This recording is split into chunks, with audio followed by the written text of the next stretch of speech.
Great. All right. So good morning. It's Wednesday, February 10th, 8:33 a.m. This is a meeting of the Senate Natural Resources and Energy Committee, and we're continuing our work on weatherization and funding. And actually, we've, in the last 2 weeks, broadened our lens out to look not just purely at weatherization as work to be done, but more closely at the clients we're hoping to serve, and then to even look more deeply at what are their needs beyond just weatherization. And because transportation is the leading emitter of greenhouse gases and the largest portion of most families' energy spending, we enlarged that conversation to talk about transportation.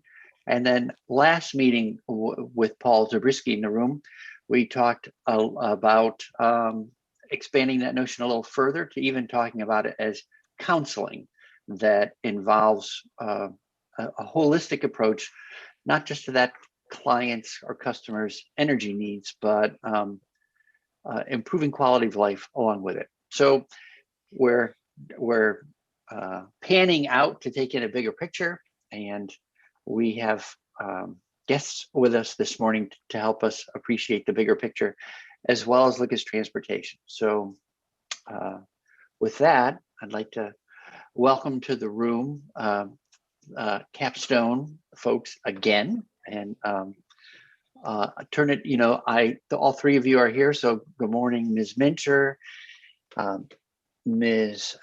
Scharf, and I'm sorry, do you say Scharf or Scarf? It's Scharf. Thank you for asking. All right, want to make sure I'm getting it right, and Mr. Zabriskie.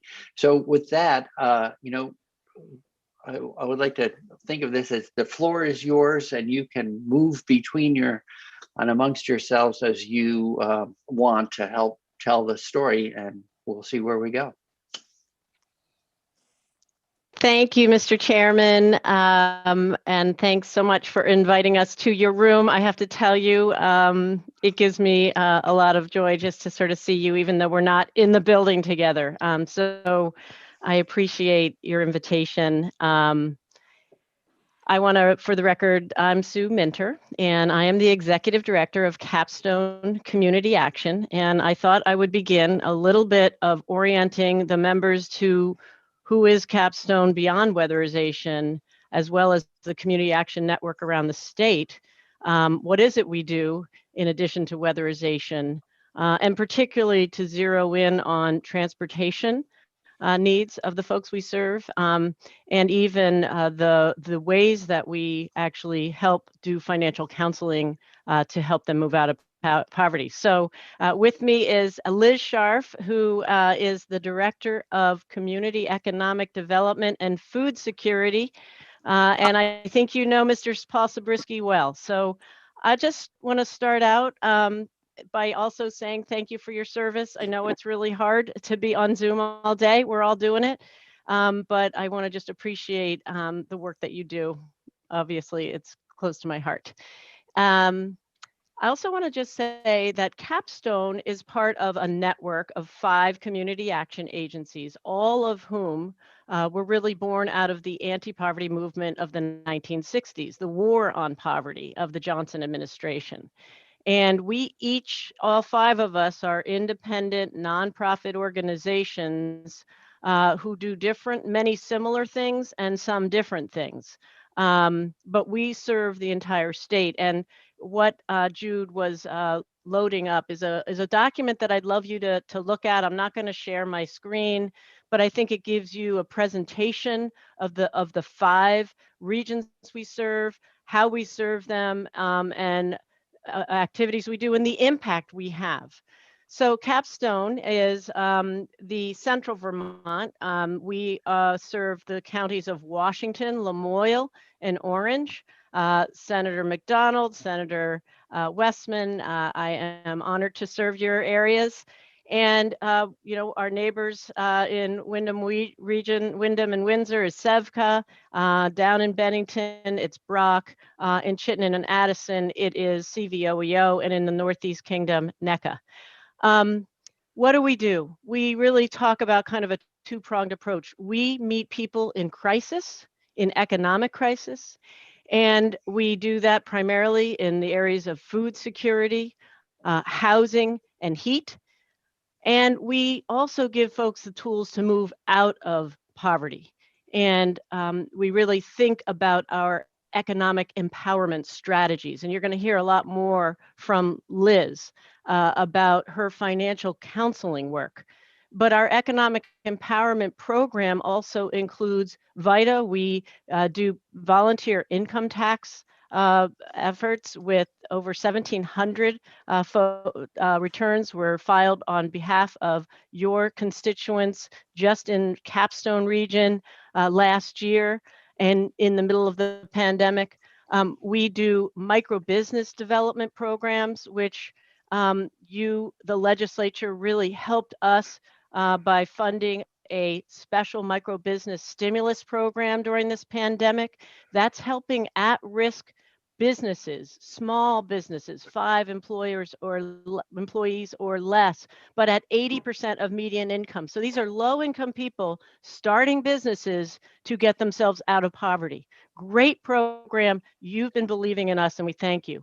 We also have workforce development program that Liz also developed called the Community Kitchen Academy, where we employ folks or we train folks to be employed in the food industry and have a 96% success rate of putting them in jobs at the end of that program.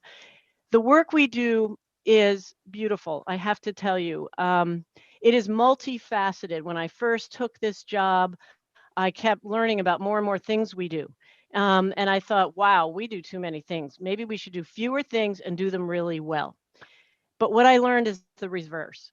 Poverty is very complex. It is multifaceted. And Mr. Chair, to your words, we need to take a holistic approach. And that's what's unique about community action. We partner with our housing developers and service providers, but we are part of that partnership.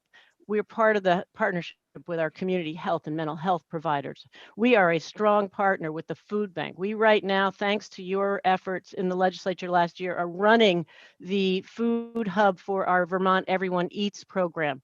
We are taking advantage of new ideas to think about new strategies. So I want to just quickly zoom in on transportation. Transportation, I think most of you know, I spent most of 20 years on it, starting in the House Transportation Committee with my esteemed chairman, the member from Cambridge. And I then ended up in the administration, in fact, the secretary of the Transportation Agency.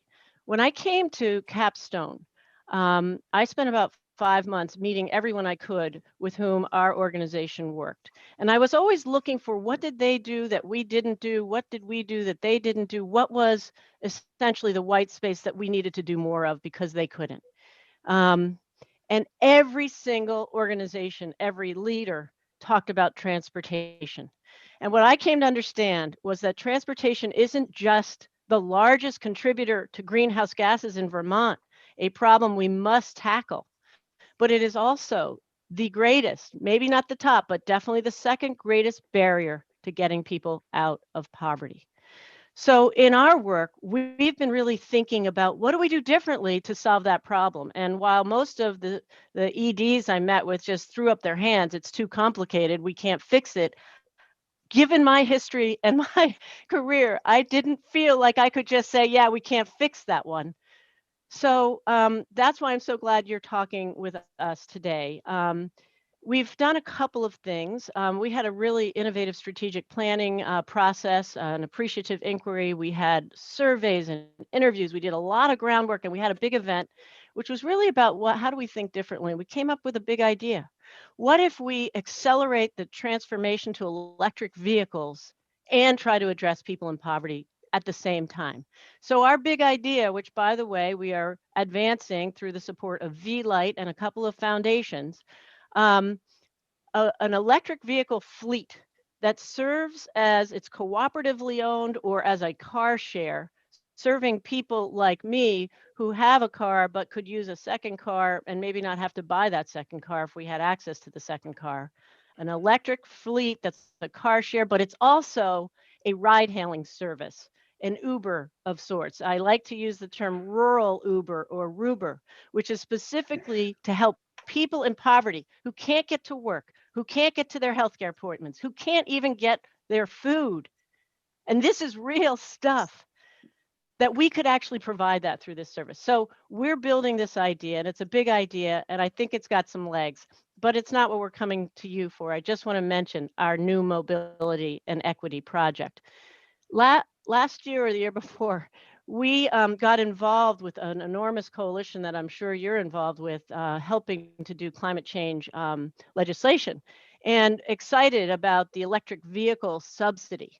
And we wanted to suggest that instead of just subsidizing electric vehicles, that we think about vehicles that low-income people who desperately need access to get to work and elsewhere, and also are disproportionately burdened by their energy choices and costs.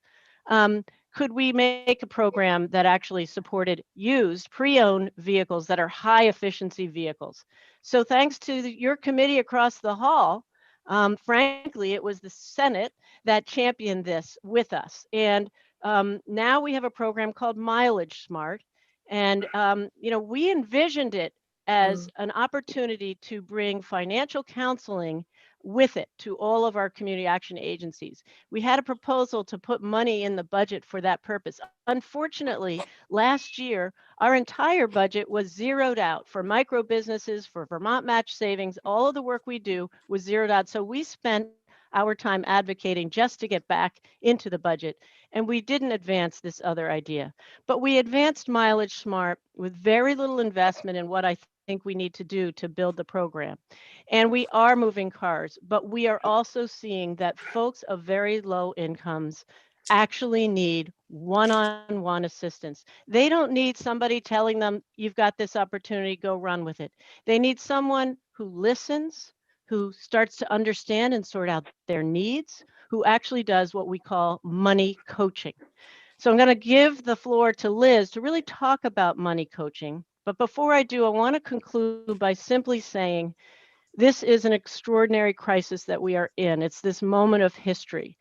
And I hope that we will use this disruption to actually think differently and take on new ideas.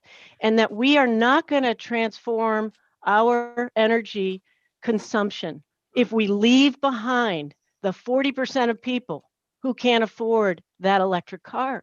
We've got to think about how do we work with getting more people, not just in their homes to weatherize, but in their homes to talk about all of the carbon savings that they could do and the money they could save while helping the environment.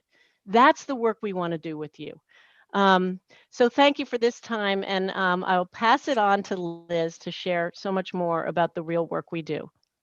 Sure. So thanks. As we make the transition, I just want to comment that we've had quite a bit of conversation in the Senate, and it's not unique to us. We didn't make this up, but the whole Build Back Better ethic that we're trying to see the opportunity in what we've learned from COVID to say, okay, business as usual, rebuilding business as usual is not the goal. Rebuilding something better than that is the goal. So thanks for that.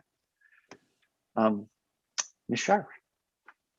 Thank you, everyone, for having me. I just want to say I'm always really honored to be able to speak to the legislature about all the great work that we do at Capstone. So thank you for having me. As Sue said, I'm the Director of Community Economic Development and Food Security at Capstone. But before I became the director, I was hired to be a financial counselor through our savings and credit program, which I now oversee. And I am still currently an accredited financial counselor through the Association for Financial Education and Financial Counseling and Education Planning, AFCPE. So I've done a lot of work one-on-one with Vermonters. So what I wanted to kind of give you sort of a framework for the financial counseling program that we have. So it sort of grew out of our, excuse me, our Vermont Match Savings Program, which Sue mentioned. which has been around for 25 years. And it's a small but very mighty program that allows participants who save $1,000 to be matched with $1,000. And this is actually supported through the OEO, Office of Economic Opportunity, this program. And the folks who are enrolled in the program are saving money specifically to build an asset. And that asset is either a first-time home or repairs for a home if they're already a homeowner, higher education costs, a small business. Sue mentioned that we also have micro business, and so they could be saving for their business. And back in I think it was 2019, we added to that the opportunity for someone to be able to save for a vehicle or repairs on a vehicle that are necessary for them to maintain or gain employment. And that's actually been pretty popular in our program since we instituted that. So if you're enrolled in that program, you work one-on-one with a program coordinator who helps you with your goal setting, your budgeting. You may need to be building or rebuilding credit. And you also take a series of financial education classes while you're enrolled in the program. So you have certain requirements before you can actually spend the money that you've saved plus the match. So out of that Vermont Match Savings Program, which is statewide, grew our financial coaching program because we realized, wow, we only have so much money to be able to help people with the match. So at this point, it's 35 Vermonters statewide get to enroll in the program. But we do see a lot of people who need help one-on-one with their personal finances. And so back in 2014, we received a very large and generous grant from the Northfield Savings Bank Foundation that allowed us to hire for CVOEO, which is the Community Action Agency in Burlington, and Capstone, to hire each a full-time financial coach. And during that time, which was 3 years, we had an extremely robust financial coaching program. And we learned a lot from that. We collected a lot of data, and we found that folks who work with a financial coach are able to save money and also to reduce debt and to build their credit. And over that time, we worked with, between the two of us, around 1,200 Vermonters. So we had a much bigger impact than the Vermont Match Savings Program. To this day, I still work with clients who call me to sort of do check-ins and, talk about wherever they're at in their personal finance. So it's been a really positive program. We've been able to sort of, the two of us, CVOEO and Capstone, still sort of hang on to a full-time equivalent financial coach through, generally it's just through small grants that we piecemeal together or private donations that come to us that are able to sort of put together a position. Rich, you may, I don't know if you're still on, but Mary Johnson is our financial coach in Morrisville, and she's one of your constituents. And she works part-time as a financial coach. So part of what we're doing when we're working with folks is we're doing the one-on-one coaching and meeting them where they're at. And coaching is sort of a little different from counseling. Counseling is where, there may be a crisis, right? They come in and say, I have this bill collector calling me and I don't know what to do. And so you help them get through that process, take the steps they need to do to deal with that situation. But then you work with them ongoing to help them work on how can those behaviors change so that you're not in that same situation that you were before. How can your relationship with money change so that you can better be equipped to handle the next crisis that may come along. And so we're really focusing on things like having people understand their budget. What's their money in? What's their money out? That's really what it boils down to, really. And do they have the credit necessary to be able to leverage a loan if they need to get, say, a car loan or a credit card? Do they have retirement savings? And if they don't, let's talk about that. So we really cover everything from budgeting to your financial future. In our financial education classes, we also have a car class. It's called, well, mine is called like Steer Your Way to the Next Great Purchase, something like that. And what we do is we talk about all the costs of car ownership. So we give people the tools that they need to do the shopping if they're looking for a car, be able to compare cars with their miles per gallon, their reliability, what it's going to cost to insure the car, and what is the loan going to cost. And so that's something that we help people in our financial education series, get information on, because a lot of people, and you may be one of them, I know I am one of them, I hate going to shop for cars. I absolutely hate it. I always feel like the wool is being pulled over my eyes constantly, and that like I'm just losing out. So if me, who's an educated financial counselor, feels that way, how do our clients feel, right? And I will say that in my work, and I've been doing this for 6 years now, the absolute biggest expense for low-income people is their cars, and that they are often paying more for their cars, and I'm just talking loans, I'm not even talking gas, than they are on their rent, because they may be like in a subsidized rent, but they have a car loan that's twice the amount that they pay. And it is literally impossible to get ahead when 50% of your budget is going to your car. And not only that, it is a recipe for disaster, financial disaster. So what ends up happening, so that you guys sort of understand, and I'm going to sort of tie this a little bit to the Mileage Smart, is that there's not a lot of, and I'm not knocking the car dealers, but there's not a lot of oversight in terms of, okay, I will, fine, but there's not a lot of oversight, okay? And Vermont does have an interest rate cap for cars, for loans. It's 20%. Okay, that's really high, but it's actually not as high as some other states that can go up into the 30%. But there is a cap on how much they can charge for interest on a car. Now, there's not a lot of oversight in how much loan a car dealer will give to a person. And in my experience, I have seen many times car dealerships doing illegal things that they shouldn't be doing to approve someone for a car loan. And that may be as simple as the person says they make $15 an hour, but they're really only working 10 hours a week. I'm going to put that in as 40 hours a week so that their income is shown as higher, right? Those kinds of small things that the actual participant or the actual person doesn't know is happening behind the scenes.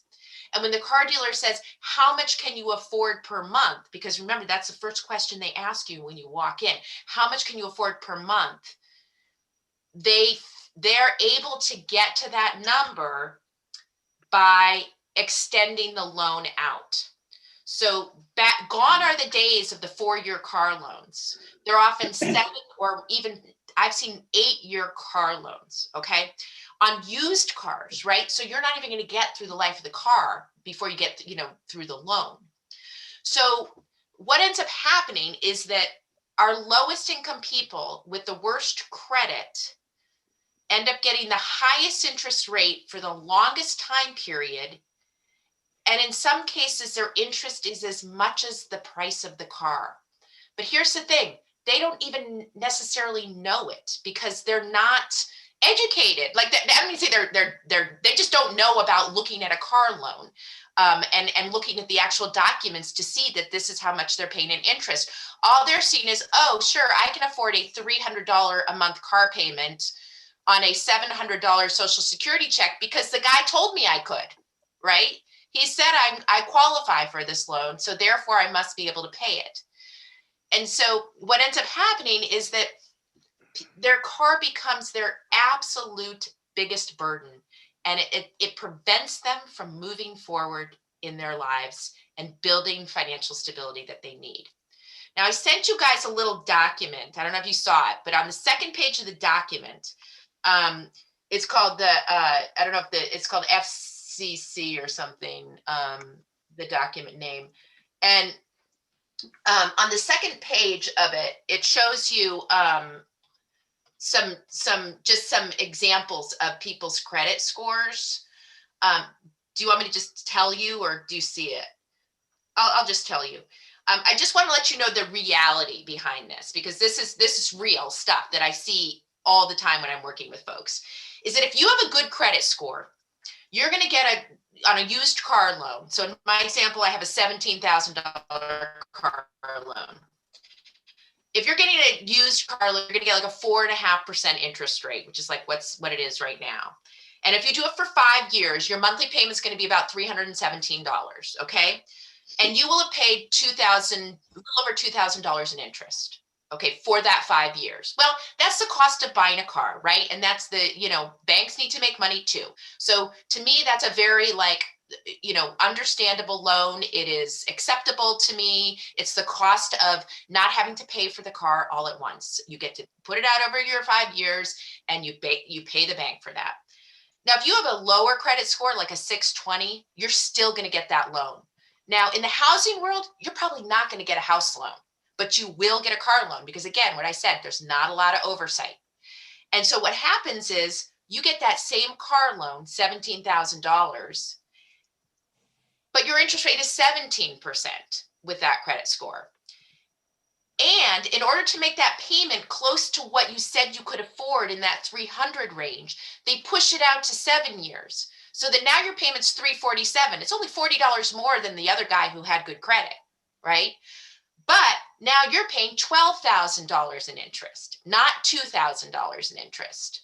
Okay, that's real. I see this all the time. Now, in my third example, I was like, so Sue mentioned our Mileage Smart program. And what makes our Mileage Smart program unique is that we're actually going to bat for the client, right? So we are not permitting, because we're using state dollars here. And I'm not going to, and I said this from the very beginning, absolutely not are we going to use state dollars for predatory loans. So we cannot allow our participants to be in the Mileage Start program with a predatory loan. So we ended up capping it at 12%, which is high, but it's not predatory, right? It's around the price of a personal loan that you get at a bank, right? And so if you were to do that same person with the 620 credit score, and they had a Mileage Smart voucher, so to speak, their loan amount would be reduced to $12,750, and at a 12% interest rate, which is the cap. And we go to the dealer and we say, nope, we're not doing this deal until you lower the interest rate, because they have full control over this, you guys. They have full control over what their interest rates are. And so that person ends up having a monthly payment that is actually more affordable, $284 for 5 years, reasonable time, and their interest rate is $4,200, a little higher than the 2,000 person, but it's not 12,000, right? It's not 3 times higher. So this is where, having that financial counselor who can come in and work with that person, help them understand what the interest rates mean, how that affects the cost of what they're purchasing. It's sort of like we have to head them off at the pass before they go out and actually purchase the car.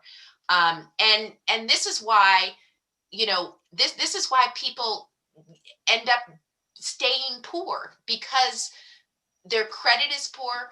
The car people take advantage of them. And here's another thing, you may know this already, but do you know that when you go into a dealership and they say to you, Rich, I'm going to give you this car loan for 4%, 4.5%. You likely could have gotten it for 2.5%, but they're taking a 2% profit. It's just, there's nothing illegal about it. That's just how car dealerships work.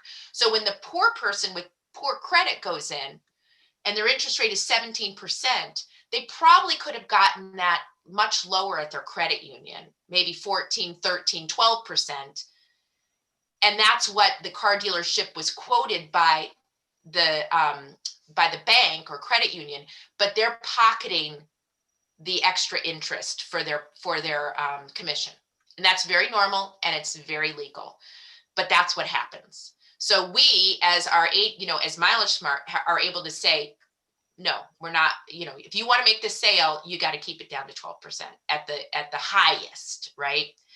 So what we found with Mileage Smart was that sometimes people couldn't get a loan. And that's one of the things around, the whole movement to electric cars and hybrid cars. And they cost more money often. And that lower income people had a harder time getting financing for those cards, which we knew was going to happen. But we also knew that we needed to have that financial coaching piece in, which kind of fell, as Sue said, to the wayside. So anyway, I've kind of gone on a bit, but I just want to say that, as one of you said, it's our financial coaching really is a holistic approach to helping someone advance their financial well-being. And so we really do meet the person where they're at. We're trained to we are trained to see that, say trauma, for example, is the cause of someone's, difficulty in managing money. And so we're able to talk with them. There's a bit of psychology that goes on as well with the financial coaching to really understand where the person is at and where they want to be. So we're not pushing our own agenda, which is, and we're not selling anything. That's another thing. There's no products here, right? We're not trying to invest money for people. We're really trying to help them in a holistic way be better off financially than they were. So that's sort of my little spiel. I want to just also just put a bow on it, that to point out that, we see this financial coaching work as so fundamental. And yet, I came into this job and the 3-year grant was ended. So I have been working constantly to continue to support Liz's program for the very reasons. And when we brought the Mileage Smart in, our vision was to really have that kind of coaching intersect with trying to get more subsidies to the folks who use it. And we're hoping we can partner on that mission and connect that to the weatherization work, where when we're going in a home, we have so much opportunity to share other assessments, not only of the home, the BTUs, but the carbon saving, not only of their home, but potentially of their car, and hopefully connect them with a higher efficient car, maybe an electric car. Anyway, that's just to pull it back together, and thank you. Great. Well, that's very helpful. Senator Westman and then Senator McDonald.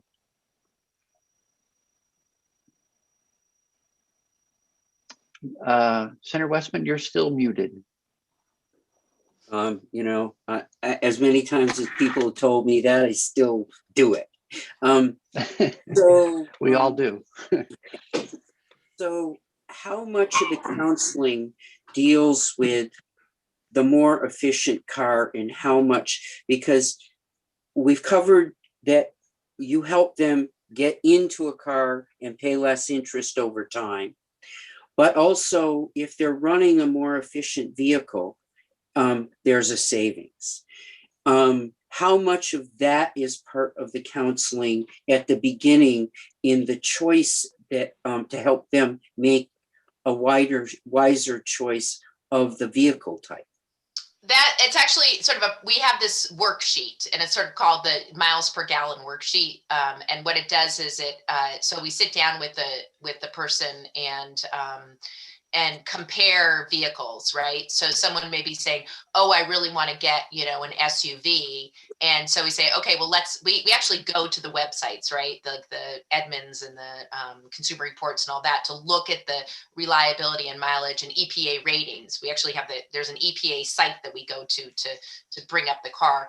And so that informs us and says, okay, so over the course of a year, this is how much it's going to cost to run this car. And over the course of a year, this is how much it's going to cost to run this car and this car.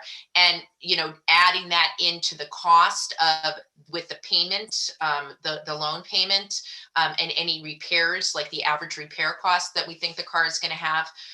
And so, yes, we talk about the fact that the hybrid cars, especially cars like Priuses, they tend to be extremely reliable, and they're also, you're not spending nearly as much on fuel. So yes, that's a big part of it is the gas and the cost of the gas. Is there a way that we could get a copy of a sample of the worksheet that you send? Sure. That would be awesome. Thank you. We even did a video because our Mileage Smart became, because we didn't get resourced in the program to actually have people administer this program. So we basically only have one FTE for all of the state and a website. And so on that, we really tried to, at first we were considering requiring people to get financial counseling before they could access the subsidy, but without the counselors, we couldn't do that, but we have a video to help them to this point, because we're trying to get them not only to understand the value economically, the savings and the subsidy, but the long-term investment and savings and the environmental impact. So we're trying to kind of do all of that in a package. That was the intent. Is there a link someplace to the video? Paul can provide it. I can share that link with you, Senator Westman. That I think I would rather you share it with Jude and be able to let the whole committee see it. Sure. Senator McDonald. I wanted to ask Ms. Scharf if she'd been nominated for by the Bankers Association for Citizen of the Year. But on a thank you. You left the only thing that you left out of your presentation was that these folks are also buying cars where the warranty is expired. So the repair issue becomes paramount. But Sue Mintner, it was almost a year ago that you gave me a tour of Capstone, and I was I left astounded at the energy and the innovation and the and what seemed to be going on there. So it stuck with me. But when we're dealing with automobiles and we're dealing with people of limited resources, when the folks that Ms. Scharf counsels have the only vehicles that are available to buy are used. And 92% of the vehicles on the road today are gasoline, SUVs, light trucks, and sedans. The rest, that 1% are electric vehicles. What can we do to see that there are more vehicles that have excellent, good gas mileage that are not large clunkers by the time they're 12 years old, when you're 8 to 12 years old, when your clients go to buy a used car. They're pretty much bound to what's in the used car lots. And the funding that you have today is simply by the virtue of Volkswagen's greed and willingness to totally disobey the law. That's where your funding comes from, unless some other car companies try to cheat in their certifications. You don't have a steady funding supply. So how do we tackle getting more used cars on used car lots that are economical to purchase and operate? I would put an idea out there, Senator McDonald, that one of the ways we could build inventory in Vermont is to require that if a leasing company accesses incentives from the state of Vermont in the leasing of an EV, that it come with strings attached, that vehicle, the leasing company is required to dispose of that vehicle in the state of Vermont. And that instead of shipping EVs to auction in Connecticut, that it go to a Vermont auction, or that the dealer buy it back and put it on his own lot. Thank you, and I perhaps wasn't clear. That's 1% of the cars that are sold, EVs. I own an EV, I understand EVs. 92% of the cars that are sold today, next week, next month, next year, in this state, cars, light trucks, and sedans are gas operated. And that's the challenge that you have to overcome. How do we turn around, reverse this practice of people buying larger vehicles that are less efficient, that have worse gas mileage today, which will be your clients' vehicles on the used car lots for the next decade to come, and not and just leave the EVs alone for a while, because people that buy them they're crusaders, and they'll keep doing what they're doing. How do you deal with your clients and the cars that your clients are going to have available to them, and the cars that they will not have available to them that are that are uneconomical and bad for the environment? How do we deal with that group? Well, the way we currently try and deal with it through Mileage Smart is we incentivize our participants to purchase those vehicles that get better than 40 miles per gallon. And in the act of It's a great question. It's not my question. We know you do that. You do a marvelous job. How do we increase the number of vehicles on used car lots that meet your goals? So the second point I was going to make is what we are seeing is, as we introduce the program to car dealers, they're interested in making sure they have inventory on their lot that qualifies, so that somebody who shows up capable of utilizing that incentive, that they have a vehicle that they can use on it. Now, hopefully it's not a 2005 Prius. Hopefully it's a 2015 Prius or better. But what we are seeing is that dealers are responding. The first person who knows somebody's shopping for a car is a car dealer. So that's really our point of leverage, is to work with them, and by trying to create an incentive for consumers to be asking for high efficiency vehicles, we're indirectly creating an incentive for car dealers to make an effort to have them on their lot. Mr. Chair, my last question, I'm a tad frustrated because Ford has announced that their #1 selling vehicle, whether from the most efficient to the least efficient, is the Ford F-150.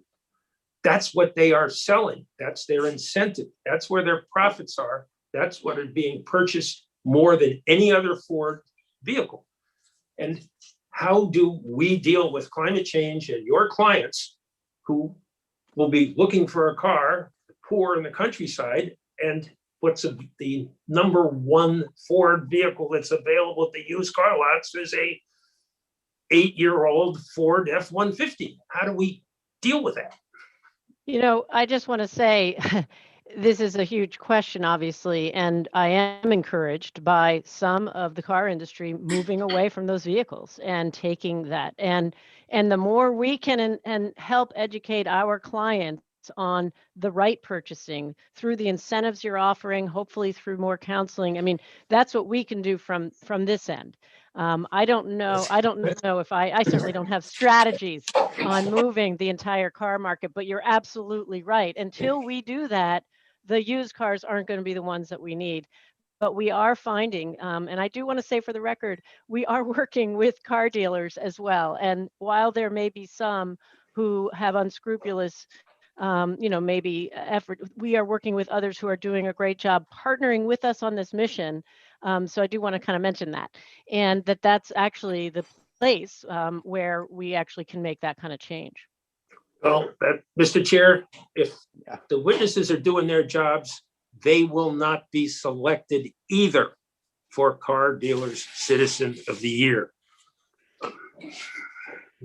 Well, I want to say for the record, Liz Scharf was nominated to receive the Athena Award, which is women leadership making a difference in the world. Yes. So she's got Yes. her awards, okay? But Senator McDonald, I do want to, I want to note that you're right. Like Sue, Paul, and I are not going to change the fleet of cars that are out there on the dealer, and we're not going to change people's minds necessarily about wanting a Ford F-150. That's not going to happen overnight.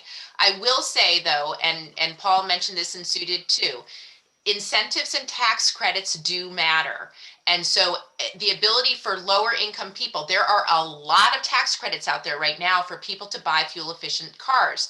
And if we can educate them on those tax credits, that goes a long way. I have an electric vehicle and I got that big tax credit. And let me tell you, it was awesome. And like that actually was the reason why I said we should buy this, because we're going to get this much back.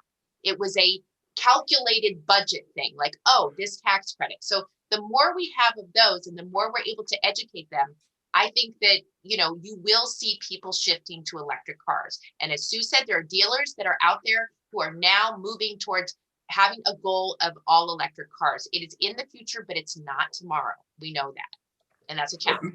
Mr. Chair, the witnesses are telling me that I am correct. And I'm asking them to come up with a solution that delivers used cars to parking lots for people of lower incomes in 6 or 7 or 8 years. If you tell us what we can do today, you guys are doing a great job with one hand tied behind your back. So, thank you. Well, I would say the other hand is maybe, it's our hand. Like we have the ability to be shaping the policies and programs that would would help shape the marketplace. So I appreciate your question, and no one's disagreeing. I just don't think we can sort of lay this one at their door, although it's a creative contribution to the discussion. When Paul says, Mr. Zabriskie says, how about putting a string on that EV lease credit so that it's required to be sold in Vermont as opposed to shipped out of state to an auction. I don't know why I hear this is anecdote after anecdote. They always say every EV that comes off lease goes out of state for resale. I don't know why going out of state would be, if that's accurate. And I don't know why going out of state is attractive to someone as opposed to reselling right here where we are. So I suppose we have more to learn. And Senator McDonald, you have a concept out there in the wings to help address that. The fee bait program. We don't call it a fee bait. I'm sorry, I never said those words. The program formerly referred to as a fee bait program. Right. To help shape buying decisions on new vehicles, to help improve the pipeline of used vehicles over time. So Senator McCormick and then Senator Westman. Thanks. First, I wanted to apologize for turning my camera on and off several times. I have been listening. I have a plumber here, and I've been doing double duty. But I have actually been paying attention, and also just to say hi to my friend Sue. Good to see you again. It seems to me the analysis, Liz's analysis of interest rates and so on, is the adage that poverty is expensive. And I got involved in politics because I was concerned about the environment and civil liberties. I got involved with poverty because I was in a caucus where that was one of the issues, and I was a team player. But over time, I kind of got educated being out there meeting the people. In particular, early in my career, one woman who I met while campaigning in front of a supermarket, and I'd see her every day. She came daily because she could only afford a day's food at a time. She couldn't stock up, couldn't afford it. And she would occasionally show up in a cab. And she would laugh at it bitterly and say, well, here I am, welfare queen. I'm taking the cab to go shopping because the goddamn car broke down again. and you realize that it is expensive to be poor. So thank you for your good work on that. As far as I agree with Senator McDonald entirely, today's new cars are tomorrow's used cars. So if we are successful in getting a massive transition to electric vehicles, it's not going to do us a lot of good if people can only afford gas guzzlers. And if all that's available to them are the gas guzzlers, I think and I don't have an answer for that, but I think Mark has made a good point. I'll leave it at that. Thank you. Senator Westman? So how many people do you work with that a tax credit really means anything to? Oh, gosh. Because Everyone.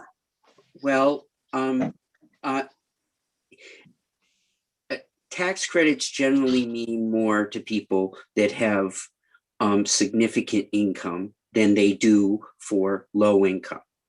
And when I or the legislature or the state gives a tax credit to somebody, we're taking away revenue that we could put directly into programs.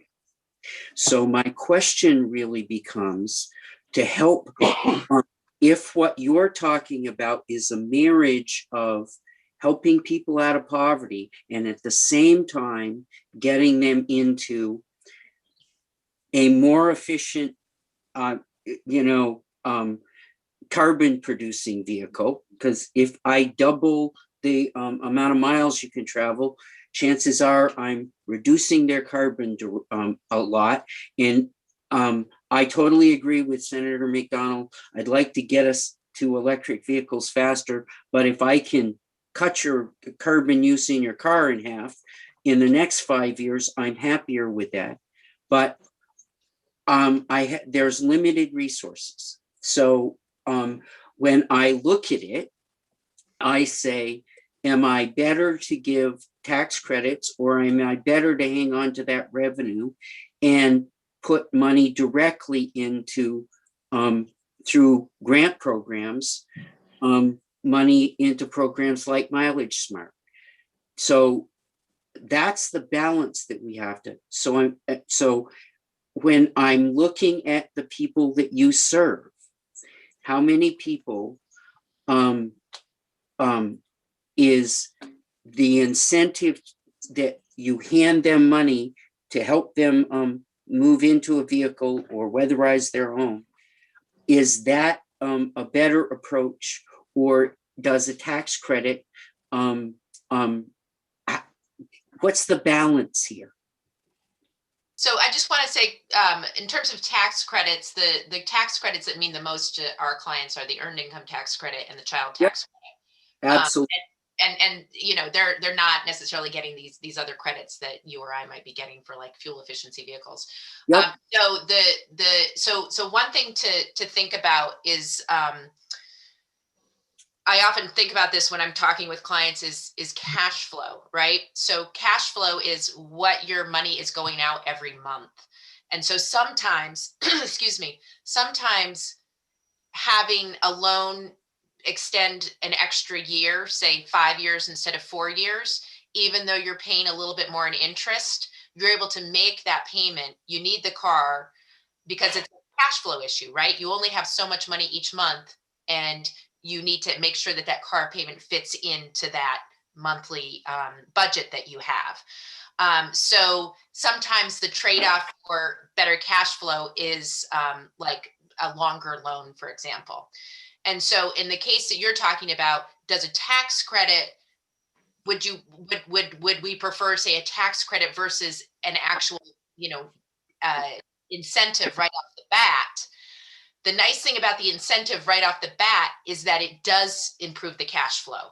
So like in the example that I gave, the person who gets the Mileage Smart discount has now a lower loan amount and a more affordable car payment than they would have if they didn't have the Mileage Smart incentive. So even though they're paying more interest than, the first guy with great credit, they have a lower payment, and cash flow does matter. Now, tax credits, when our families get their tax credits, believe it or not, they use them pretty darn wisely. They often pre-buy things, like they pre-buy their heat, or they pre-buy their car insurance. They, do they use it to buy stuff for their family? Sure. They often buy, believe it or not, cars. Right off the bat, they take their tax credit and they buy the cheapest car they can, and get that through the year. Like, I'm just going to buy this car and it's going to get me through the next tax return. And that's a problem, especially in this conversation we're having right now, because they're buying the cheapest, probably least reliable car, but it's going to get them through that year. So maybe you don't want a tax credit. Maybe you do want to have it be off the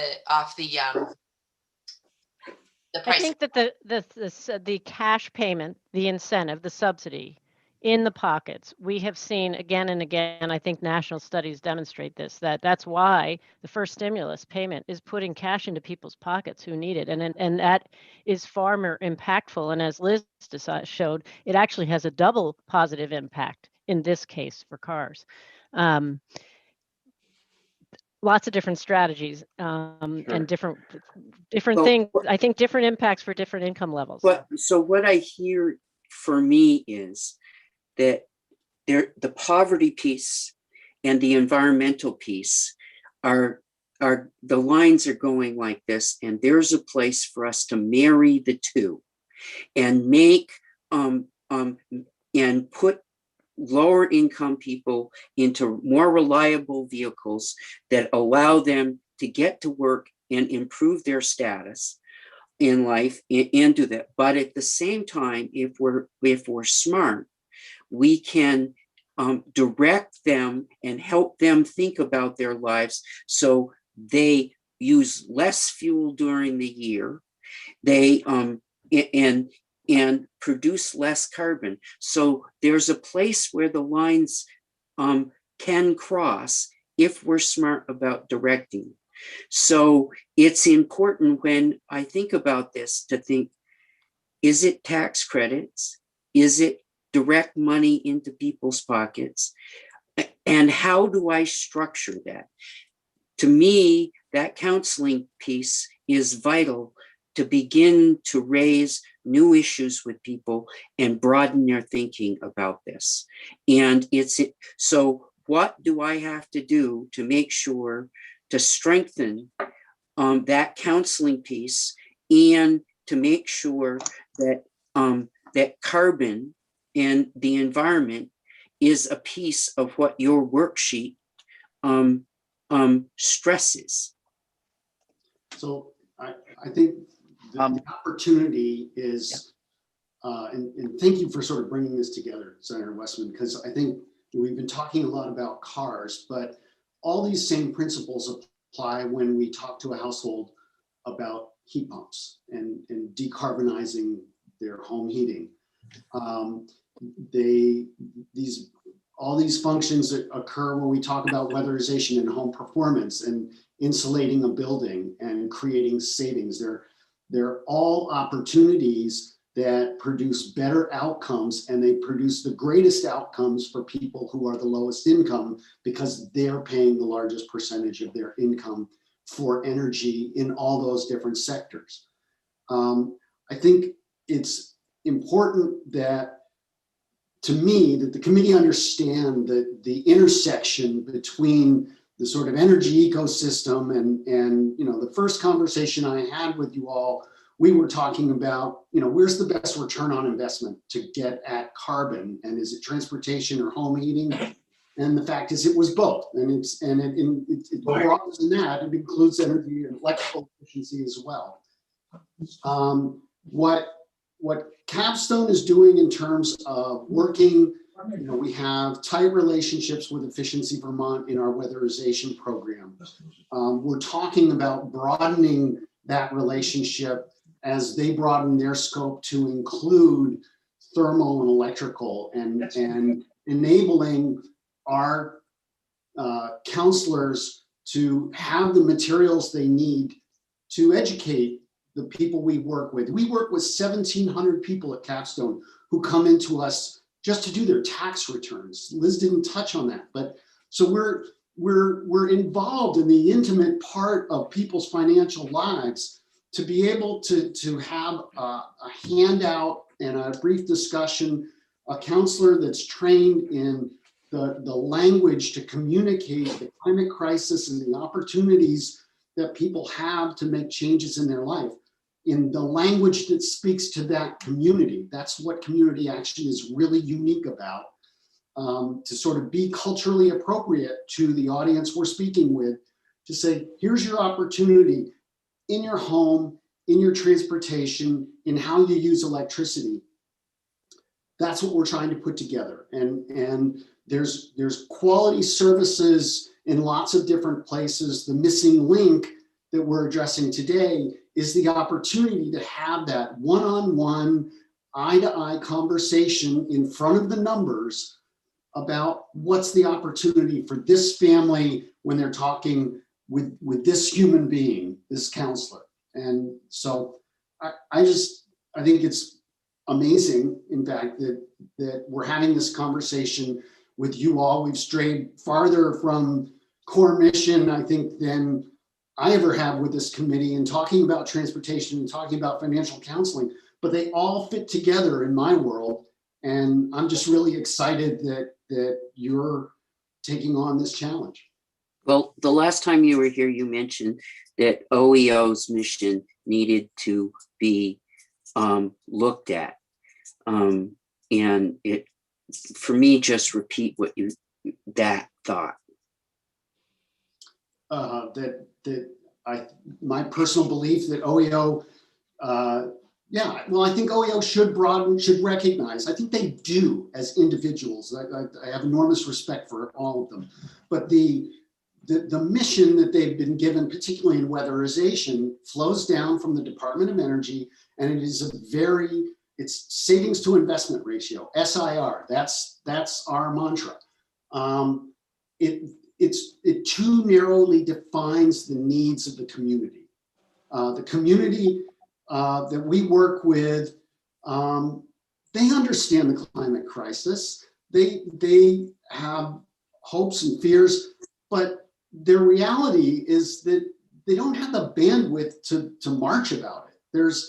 It's too much of a long-range existential threat, and they're dealing with today, with how am I going to get my kid to daycare? How am I going to get to work? How are we going to feed everybody? How am I going to get mom her prescriptions? It's just consuming. There's no bandwidth to worry about the planet. So I think OEO can broaden its mission within Vermont, at least within weatherization, but I think it's actually a multifaceted organization to recognize that clean energy is an economic opportunity as well as an environmental necessity. And I think, I think it will require a nudge from the legislature to help advance that. And I think it's within their capability. I want to just, can I just underscore a part about OEO, because I think Paul focuses in his world on weatherization. There are other elements to OEO that are very much about supporting the financial counseling efforts and the Vermont Mate Savings, in spite of the fact that they zeroed out our budget last year. Okay. But I do want to mention, because you all created the Global Warming Solutions Act. You actually, the Senate, nominated me to represent the CAP agencies. I am now a co-chair along with the director of OEO on something called the Just Transitions Subcommittee. So you all have promoted this concept exactly to Senator Westman's point, that as we consider climate, we consider equity.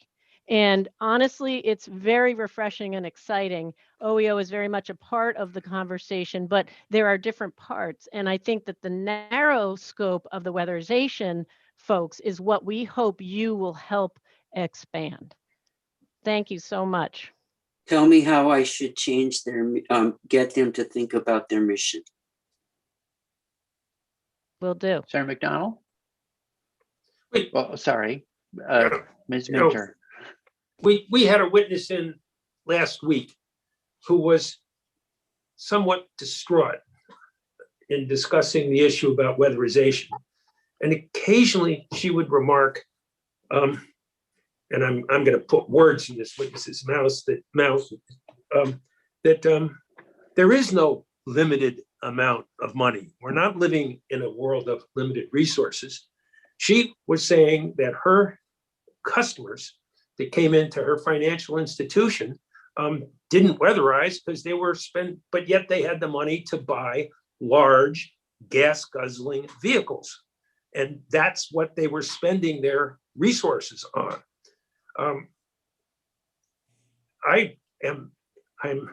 You guys are terrific at counseling people on how to do the best they can with what's available. But if the Ford F-150, and I'm not picking on Ford, and Chrysler and Dodge and Chevrolet and GMC, 10 years from now, in spite of what you folks are doing and recommending, that's what's going to be for sale to your customers. And what are you going to do? Subsidize their, subsidize their insurance, or subsidize their repairs, or subsidize their incredible consumption of fuel 10 years from now? We have the bandwidth. That's why we got elected. Make us use it. Tell us what we ought to be doing that is unpopular, and then call us cowards when we don't do it. I have a suggestion. That's, I have a suggestion. You could Right. limit how long a car can be out on the road, which is highly controversial. But there are countries that do it. Like England has a limit on how much, how old the car can be on the road, and we have far older cars than that. And so that would be one way. I just also want to say, from a perspective of the electric, that I'm sure you've all thought of this and you know this, but a lot of our participants live in apartment buildings, and electric cars, this is the future, right? Like, what is it going to look like if we were all electric and had to charge our cars? And that charging cars, if you own an electric car, I think a couple of you mentioned you did, takes planning, right? And as Paul said, a lot of times our clients don't have that bandwidth. So there's that piece as well. The whole education around owning an electric vehicle is not just, hey, you're saving money. It's also, this is a new way of life, an electric vehicle. Mr. Chair, I love Yeah. electric vehicles. The witness has an electric vehicle. We know people who have electric vehicles. The question is, what do we do about the 92% of gas operated vehicles on the road until the rest of the country becomes purchasers of electric vehicles? What are we going to do in the meantime? Challenge us, please. Okay, so we've Well, and Mr. Chair, if I may, we've pinned that question on the wall. Now I don't want to get stuck there, but Mr. Chair, I do think again, we've talked about this a lot this session already, and I do think we need to start to collaborate and have conversations with our colleagues across the hall sooner rather than later, particularly as we jump in and start to make some decisions on where we want to invest and how we want to invest it. Right. So those are happening outside of committee, but I think, and that's part of teeing up to do it maybe as a joint committee hearing, building the discussion so that we can have a productive joint hearing. So I think because it's a bit of a culture change, right? We need to do some legwork so that kind of a meeting will be productive for all of us. I had a quick question to Senator Westman on the tax issue. One place where it seems like there may be an opportunity, so tax credits, but on terms of tax expenditures, if we waive purchasing use tax, that's immediate savings to whoever's out there buying. So on that $17,000 Prius, I think there's about $1,000 of sales tax. I don't remember if you're allowed to put your sales tax into your loan. Yeah, right. Okay. So that would be a pace. It's sort of a hybrid. It's a tax expenditure, but it's also cash in the pocket because you just knocked something off the sale price at time of sale. So that's another tool for us to think about. Well, Sales price of what, Mr. Chair? Well, you could, purchase coming of- back to something that might be circulating in your mind right now, I can sense, maybe it's on, higher, you might get relief on purchasing use tax if you had a vehicle that had a mileage greater than X, so we would incent the purchase and address that pipeline issue you're talking about. With what monies? With what money? Well, Well, the transportation department is going to say, what, are you kidding me? 92% of the vehicles, you want to set half of them? We can't fix our roads. Where are we going to get the money for the incentive? Well, Now he's, all right. now he's sounding like me. But Well- Senator Westman is correct. Well, we It's can keep absolutely on. correct. That's okay. So that's the first step out of 29 or 129. But we can address the income to the to the transportation fund. I mean, part of the offer will be offer something and bring money to the table for instance, I don't want to try to problem solve this right now, but there are roughly 3,000 or 4,000 EVs on the road, right? They don't pay anything. So there's the whole freeloader issue. If they were paying sort of an average amount of gas, an average fee for road use, that it was equivalent to buying a new car right now, average fuel economy, driven the average number of miles by a Vermonter, they would be chipping in $106. That was the last time we did the math with Neil Schichter. So, if there was $100 fee on EVs, they would be making a contribution to the T fund. That doesn't take care of the whole thing, but I don't want to solve this now. We all understand the problem you've passionately put on the table. So You just solved the problem of, yeah. right, we're going to have to curb our Easy one, enthusiasm for that problem at the moment.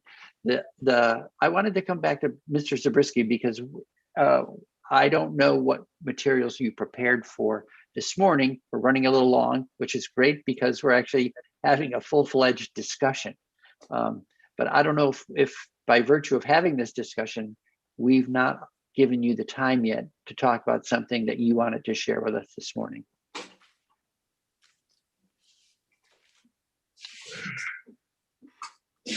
Thank you. I think I've made the point. That all these pieces fit together, and I think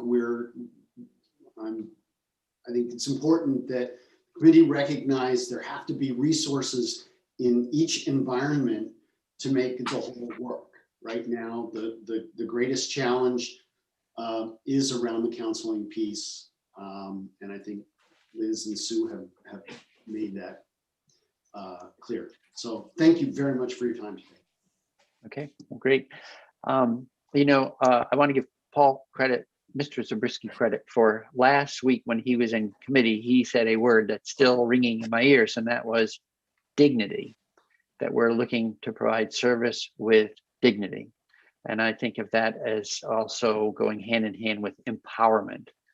So the dignity that comes from feeling more capable and self-sufficient, as opposed to being tossed around by things in life. So thank you very much for coming in and helping us have a fuller conversation about how we can make progress, not just on climate change, but on helping those who want to participate in that same progress in ways that will be beneficial to them in many ways in their life. So with that committee, Thank you thanks so very much. And your point about dignity is so well taken. The stigma of poverty is so extraordinary, and it's yet another barrier. And it is something that I see us overcome with our participants so much. It's a really important point. Thank you. Thank you for the time and interest. All right. So committee, we've run long, and I see our next guest, Mr. Sillo, former Representative Sillo, and has beamed into our space here. I'll ask for your indulgence. As you know, committees you only control the schedule so much. And today we had a great conversation that ran long. So I would ask for your patience. I would like to have us pause till 10. Yep. Is that going to mess up your schedule?